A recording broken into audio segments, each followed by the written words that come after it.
All right, I wanted to record my reaction to the Jeff Petry trade, who was traded from the Montreal Canadiens to the Red Wings, which is pretty exciting. An Ann Arbor native, he grew up here, and his dad Dan Petry ended up playing for the 1984 World Series winning Tigers in the MLB, which is very exciting that he's come home, and I'm really excited to see this, and because it is definitely an upgrade from the person they sent out. So let's jump right over to the trade.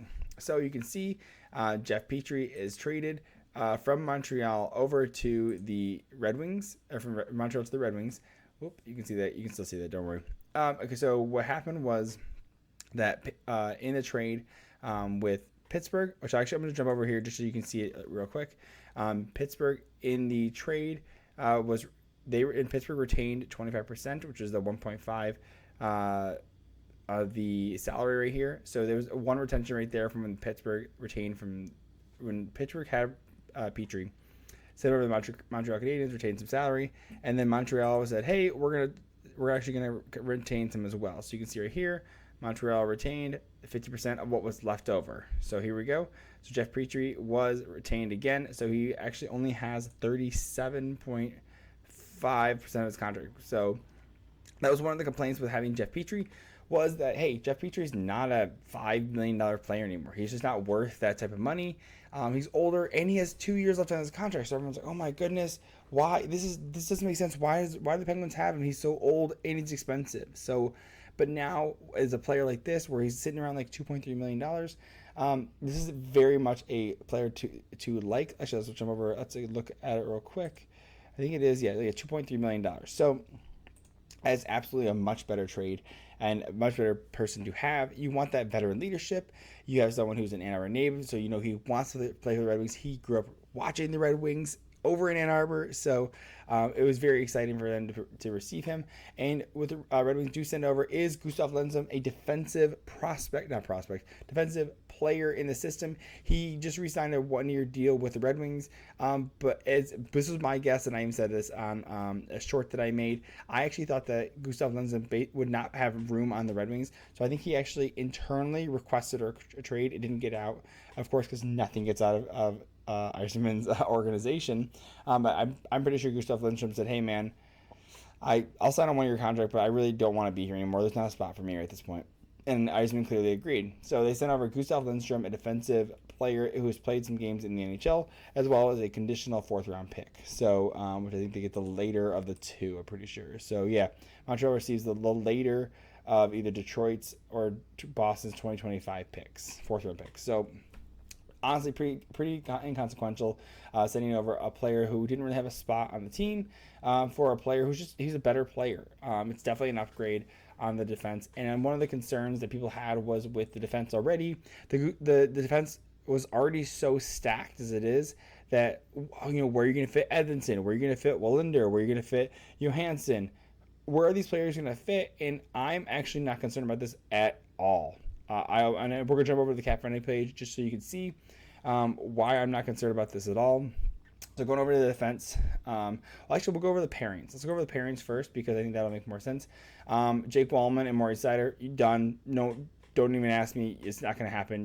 Don't worry about it. You're not going to get anything. You're not going to help me change my mind on any of that stuff. So Ben Sherratt and Jeff Petry. So this is where you can change the second and third line in any way you want to, in my opinion. So, and in my opinion, Ben Sherratt or Ole Mata, swap them out however you want. Okay, so Ole Mata is considered more a defensive defenseman, and Sherratt has the most expensive defensive contract on the Red Wings. I think you should waive him and get rid of him.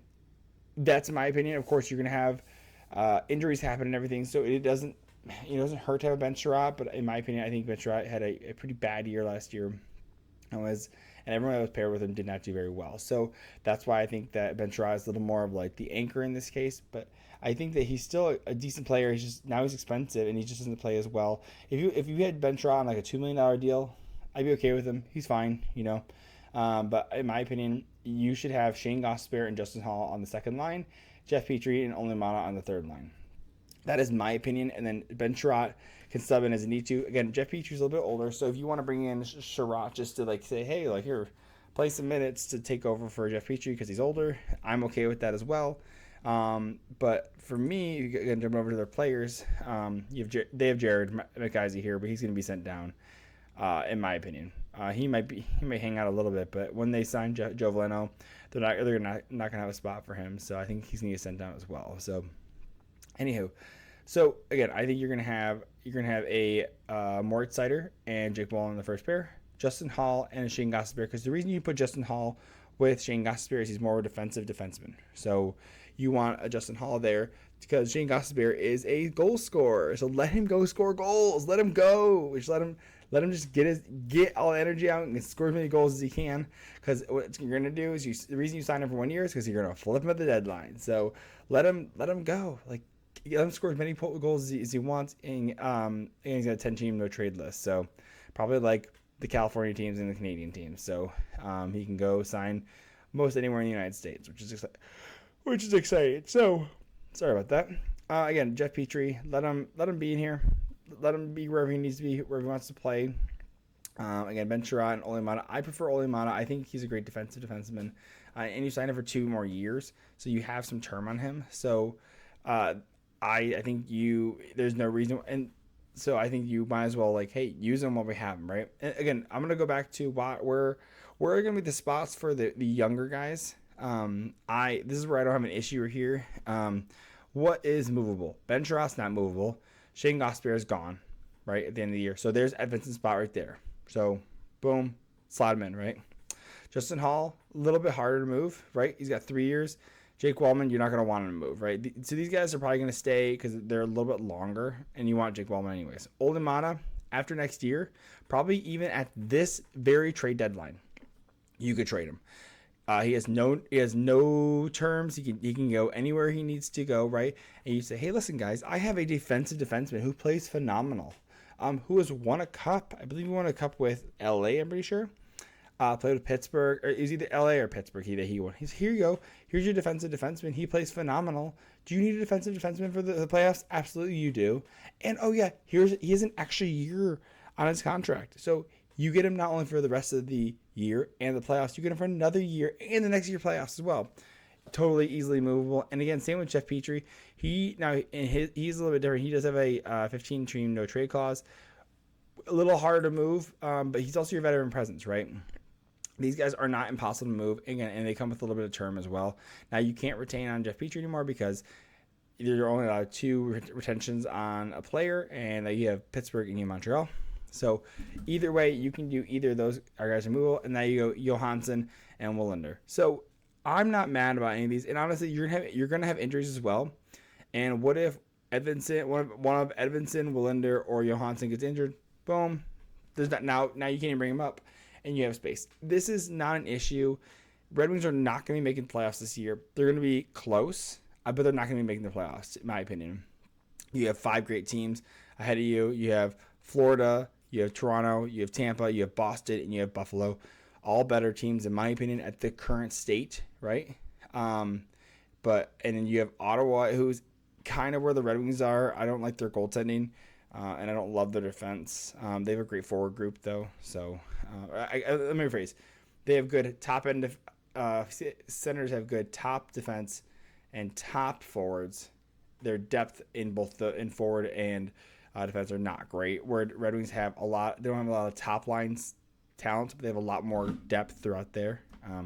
They have like second liners playing third line. So, anyways. This is my review of the trade. Let me know what your thoughts are. I am so excited about it. Again, it's an upgrade.